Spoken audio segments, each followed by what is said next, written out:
देश का सेना का सबसे सर्वोच्च सम्मान परमवीर चक्र।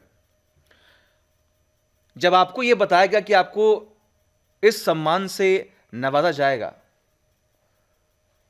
उस वक्त आपके मन में क्या चल रहा था? उस वक्त आप कहां पर थे? उस समय मैं हॉस्पिटल में था और हॉस्पिटल में ही मुझे जनरल वीपी मलिक साहब ने आकर के इस चीज़ की सूचना दी।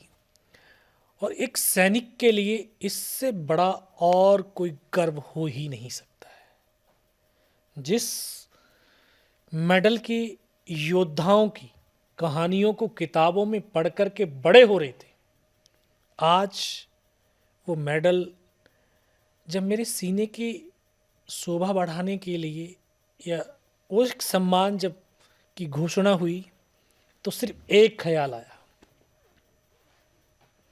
ये तेरा नहीं है,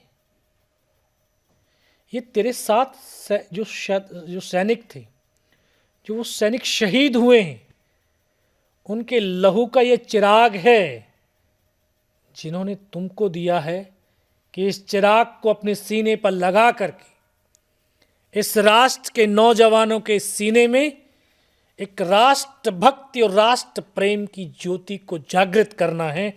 इस भाव से उस मेडल को देखा और उसको धारण किया और उसी के कर्तव्य पथ पर आज मैं चलता हुआ जा रहा हूं। कहते हैं जयशंकर प्रसाद जी ने बहुत अच्छी लाइनें लिखी यार, लोग आराम से जिंदगी को जीना चाहते हैं। क्या है, आपने पढ़ाई की, सब कुछ किया, लेकिन आपके सामर्थ्यों का आकलन क्या हुआ, कैसे किया आपने? उन्होंने लिखा कि वह पथ क्या, पथिक कुशलता क्या, जिस पथ बिखरे सूल ना हो, उस नाविक की धैर्य परीक्षा क्या, जहां धाराएं प्रतिकूल ना हो। अरे विपरीत हालातों में अपने मन और मस्तिष्क को संतुलन बना करके अपने लक्ष्य को प्राप्त कर रहे हो, तब आपकी योग्यताएं और क्षमताओं का परीक्षण हो रहा है, तब आपने जीवन में कुछ प्राप्त किया है। तो इसी को दिनकर जी ने भी बहुत अच्छे से हम जैसे युवाओं के लिए लिखा, 2 लाइन बड़ी अच्छी लिखी कि उन्होंने कहा, लोगों से कहा, युवाओं से कहा, दो में से तुम्हें क्या चाहिए, कलम या तलवार, मन में ऊंचे भाव की, तन में शक्ति विजय अपार।